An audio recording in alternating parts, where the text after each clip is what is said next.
بسم اللہ الرحمن الرحیم۔ اعوذ باللہ من الشیطان الرجیم۔ لا يكلف الله نفسا الا وسعها لها ما كسبت وعليها ما اكتسبت ربنا لا تؤاخذنا ان نسينا او اخطأنا۔ عزیز طلبہ اکرام، سبق نمبر 235 جو سورۃ بقرہ کا آخری درس ہے، آیت نمبر 286 ہے، بالکل اختتامی صورت ہے۔ لا یکلف اللہ نفسا الا وسعها آیت کے اندر ترغیب الی الانفاق ہے کہ جو کچھ انسان اللہ کے راستے میں اللہ کی اطاعت کے لیے خرچ کرتا ہے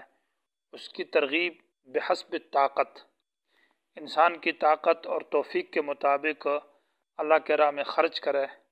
اور آخر میں تعلیم و دعا ہے کہ اللہ تبارک و تعالی اس صورت کے اوپر عمل کرنے کی توفیق نصیب فرمائے، اس کے احکام اور اوامر پر، اور ان میں جو ہم سے کمی کوتاہی ہوئی ہے اللہ تعالی معاف فرمائے، اور سیکھنے اور سمجھنے اور عمل کی توفیق نصیب فرمائے۔ تو لا یکلف اللہ، تکلیف نہیں دیتا اللہ، مانا بوجھ نہیں ڈالتا اللہ کسی نفس پر اپنے کسی حکم کا، چاہے وہ حکم شرعی ہو یا حکم تکوینی، مطلب یہ کہ عام دنیا کے حالات، الا وسعها، مگر اس کی طاقت کے مطابق۔ طاقت کے مطابق اللہ تعالیٰ نے شرعی احکام دی ہیں، نماز، روزہ، زکوٰۃ، حج وغیرہ۔ اس طرح دنیا کے جو اللہ تعالیٰ کی طرف سے انسانوں پر حالات اور مصائب آتے ہیں یہ بھی انسان کی طاقت کے مطابق ہے، طاقت سے باہر نہیں ہے۔ اس آیت کا تعلق ماقبل ما فی انفسکم میں، اگر ما سے مراد وہ وسوسے اور جو انسان کے نفس میں آتے ہیں غیر اختیاری، تو اس کے لیے آیت ناسخ ہو جائے گی کہ اس صورت میں پھر یہ معنی ہوگا، اس کے ساتھ لگے گی۔ اور اگر ما سے مراد وہ اختیاری امور ہو یا آیت ما اجمال میں ہو کہ اس میں عموم ہو اور اجمال ہو، تو یہ اس کے لیے گویا کہ تفصیل ہو جائے گی کہ اللہ تبارک و تعالی وسوسے جو غیر اختیاری ہے ان پر سزا نہیں دیتا۔ ساتھ صورت یہ کوئی گویا کہ اللہ کی طرف سے خبر نہیں ہے، بلکہ ایک مقصد بیان کرنا ہے کہ اس صورت میں اللہ نے یہ بتانا ہے کہ میں نے سورۃ بقرہ کے اندر جو احکام بھیجے ہیں ایسا مت سمجھو کہ یہ تمہاری تکلیف اور تمہاری طاقت سے باہر ہے۔ اللہ تبارک و تعالی انسان کو اس کی طاقت سے باہر احکام نہیں دیتا، بلکہ لا یکلف اللہ، جو اس کی طاقت میں ہے وہ احکام بھیجتا ہے۔ اس لیے کہا لا یکلف اللہ، نہیں مجبور کرتا اللہ تعالیٰ، نہیں تکلیف میں ڈالتا اللہ تعالیٰ کسی نفس کو مگر اس کی طاقت کے مطابق۔ لہا ما کسبت وعلیہا ما اکتسبت، اس آیت کا بھی تعلق صورت کے مضامین کے ساتھ ہے کہ صورت میں جو بھی احکام دیے ان پر جو انسان عمل کرے گا تو اس کے لیے اجر و ثواب ملے گا، اور جب صورت کے احکام پر عمل نہیں کرے گا تو اس کے اوپر اس کی سزا اور وبال پڑے گا۔ لہا مانا ہر نفس کے فائدے کے لیے، ما اس عمل کا ثواب ہوگا، کسبت جو اس نے کیا ہے، نیک اعمال جو صورت کے اندر ذکر ہے، وعلیہا اور اس نفس کے اوپر وبال پڑے گا ہر نفس پر، ما ان بدعمالیوں کا اکتسبت جو اس نے کی ہے۔ یہاں سوال یہ ہوتا ہے کہ ما کسبت سے نیک اعمال مراد ہے اور مکتسبت سے گناہ مراد ہے۔ تو کسب جو نیک اعمال ہے، کسبہ مجرد کے اندر یہ تو معنی یہ ہے کہ جو جس کام میں مشقت کم ہو تو اس کے لیے کسبت استعمال ہوتا ہے، تکلیف کم ہو، اور اکتسبت باب تفعیل ہے، افتعال ہے، تو اس جگہ استعمال ہوتا ہے وہاں جہاں تکلیف اور مشقت زیادہ ہو۔ تو بظاہر تو ایسا ہے کہ نیک کاموں میں جو ہے ما کسبت سے نیکیاں مراد ہے، اس میں مشقت کم ہے، مشقت اس میں زیادہ ہے، کیونکہ نماز پڑھنے میں مشقت ہے، روزہ، جہاد، احکام، تو اس کے لیے کسبت استعمال نہیں کرنا تھا بلکہ اکتسبت استعمال کرنا تھا۔ اور مکتسبت جو گناہ ہے، گناہ کرنے میں نفس چاہتا ہے تو اس میں آسانی اور سہولت ہے، لوگ گناہ ہی کرتے ہیں اس لیے کہ ان میں شہوات ہے، تو اس کے لیے کسبت استعمال کرنا چاہیے تھا۔ یہاں اکتسبت کیوں استعمال کیا، یہ سوال ہے۔ جواب یہ ہے کہ ظاہر کو نہیں دیکھنا چاہیے بلکہ حقیقت اور باطن کو دیکھنا چاہیے۔ نیک اعمال جو ہے بظاہر تو وہ مشکل ہے، لیکن ان کا انجام جو ہے وہ ثواب اور وہ اجر اور وہ جنت وہ آسان ہے، اس لیے کسبت کا استعمال کیا جو کہ مجرد ہے، جس میں آسانی کا معنی پایا جاتا ہے، باعتبار عاقبت اور انجام کے وہ گویا کہ آسان ہے۔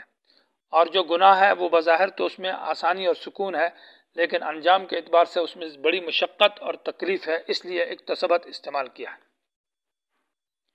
ربنا لا تؤاخذنا، اس کا تعلق قالوا سمعنا کے ساتھ ہے، وہ قالو کے نیچے داخل ہے۔ انہوں نے کہا سمعنا، ہم نے سن لیا اور ہم نے اطاعت کی، اور ساتھ انہوں نے یہ کہا کہ ربنا، اے ہمارے رب، لا تؤاخذنا، ہم کو نہ پکڑ۔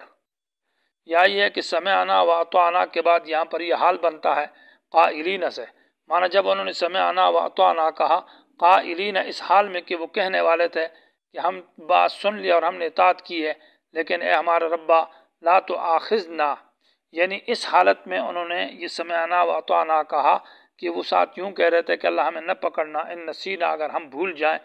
او اخطأنا، یا ہم سے غلطی ہو جائے۔ ان نسینا، نسیان کا معنی ہے، نسیان کہتے ہیں کہ کسی عمل کو انسان کرتا ہے قصدن، جان بوجھ کر، لیکن حالت بھول جاتا ہے کہ میری حالت کیا ہے۔ مثال طور پر انسان روزہ کی حالت میں ہے اور کھانا کھا رہا ہے، تو عمل تو قصدن کھا رہا ہے، جان بوجھ کر کھانا یا پانی پی رہا ہے، لیکن اس کو یہ کیفیت اور یہ حالت یاد نہیں کہ میرا روزہ ہے، وہ حالت بھولی ہوئی ہے۔ اور خطا کہتے ہیں کہ کسی عمل کو کر رہا ہے، حالت تو یاد ہے، لیکن وہ عمل جو ہے نا اس کے غیر اختیاری اس سے ہو جائے، وہ عمل اس کے اختیار میں نہیں ہے۔ روزے کی حالت میں وضو کر رہا اور کلی کر رہا تھا، تو روزے کی حالت یاد ہے، لیکن اس عمل میں جو اس سے پانی گلے میں نیچے اتر جاتا ہے، یہ اس کے اختیار میں نہیں، غیر اختیاری ہے، اس کو خطا کہتے ہیں۔ یہ دونوں میں فرق ہے۔ تو سوال یہاں پر یہ ہوتا ہے کہ نسیان اور خطا تو اس امت سے معاف کیا گیا ہے، تو پھر کیا معنی ہے کہ لا تؤاخذنا، اللہ ہمیں نہ پکڑا اگر ہم بھول جائیں، ہم سے غلطی ہو جائے؟ تو اس کا جواب یہ ہے کہ یہ گویا کہ جب یہ آیت نازل ہو گئی لا تؤاخذنا ان نسینا او اخطانا، کہ اللہ ہمیں غلطی میں اور خطا میں نہ پکڑ، تو اس کے بعد وہ حدیث نازل ہوئی کہ رفع عن امتی النسیان والخطا، یہ حدیث بات کی ہے۔ اور اب ہم جو اس کو پڑھ رہے ہیں تو یہ بطور تذکیری نعمت کے ہے کہ ہم اس نعمت کو بار بار یاد کریں کہ اللہ نے ہم پر بڑا احسان کیا، کہ اللہ نے ہمارے نسیان کو اور خطا کو معاف کیا، اور ہم سے یہ گویا کہ بطور اللہ تعالیٰ کے شکریہ اور نعمت کو یاد کرنے کے اعتبار سے ہم کہہ رہے ہیں۔ لیکن دوسرا معنی یہ ہے کہ نسیان ترک العمل کو کہتے ہیں، تو نسیان کا معنی، اور اخطانا گناہ کو کہتے ہیں، معنی خطیہ، اخطا خطیتن گناہ کو کہتے ہیں۔ تو معنی یہ ہے کہ صورت کے ساتھ لگے گی آیت لا تؤاخذنا، اللہ ہمیں نہ پکڑ، ان نسینا، اگر ہم نے صورت کے اوامر پر عمل نہیں کیا، ترک کر دیا ہے، ان کو چھوڑ دیا ہے ہم سے جان بوجھ کر یا قصدن، او اخطانا، یا ہم نے کوئی گناہ کیا ہے صورت کے عمل کرنے میں جو احکام بھیجے ہیں اور ان کے نواہی کا ارتکاب ہم نے کیا، یعنی اکتساب کیا ہے، تو اس کو اللہ تعالی ہم سے معاف فرما، اللہ ہمارا مواخذہ اس میں نہ فرما۔ ربنا مزید دعا ہے، اور یہ ربنا بار بار یہ تضرع اور عاجزی کے لیے ہے، اس میں تکرار نہیں ہے کہ مزید عاجزی کے لیے بار بار کہہ رہا ہے اے ہمارے رب، ولا تحمل علینا، نہ ڈال ہم پر اسرن بوجھ۔ اسر اس بوجھ کو کہتے ہیں کہ جس کو انسان برداشت نہ کر سکے، اور یہاں مراد یہ ہے کہ ایسا گناہ کہ جس گناہ کے اوپر انسان معافی نہیں مانگتا، تو یہ گویا کہ ایک بوجھ ہے جو اس کے اوپر پڑا ہے، جس نے اسے توبہ طائب نہیں ہوا۔ یا اسر وہ گناہ جس میں معافی نہیں ہوتی بغیر توبہ کے، جیسے شرک اور کفر ہے جو نہ معاف ہونے والے گناہ ہیں۔ تو معنی یہ ہوگا کہ اللہ نہ ڈال ہم پر اسرن گناہوں کا بوجھ،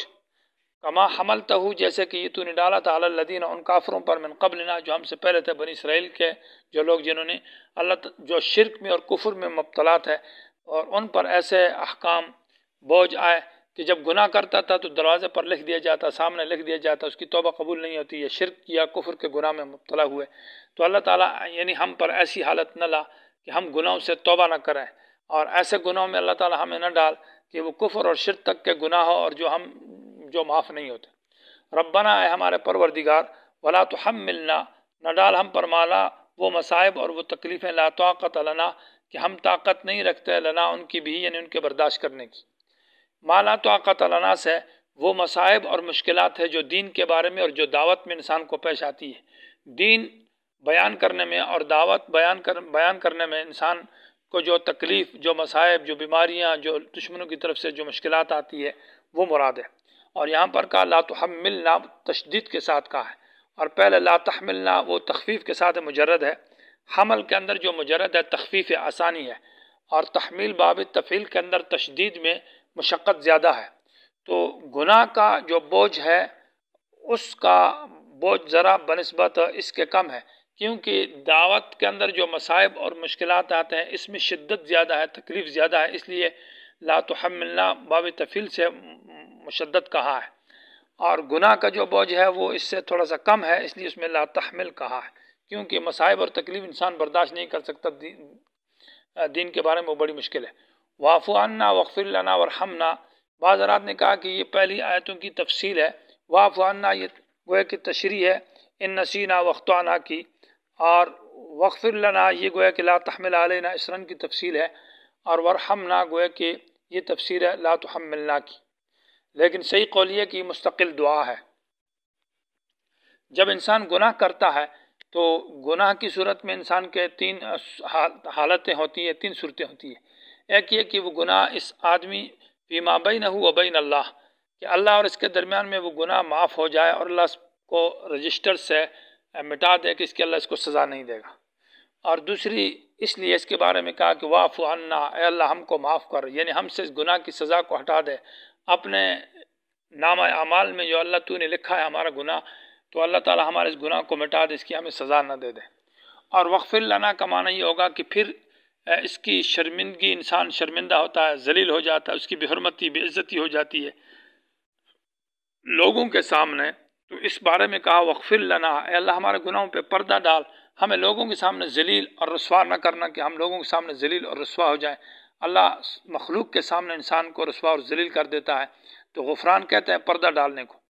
اور اس کے بعد انسان تیسری چیز کا محتاج ہے کہ جب اللہ تعالیٰ اس گناہ کو معاف کر دیتا ہے اور لوگوں کے سامنے رسوائی اور ذلت سے بچاتا ہے،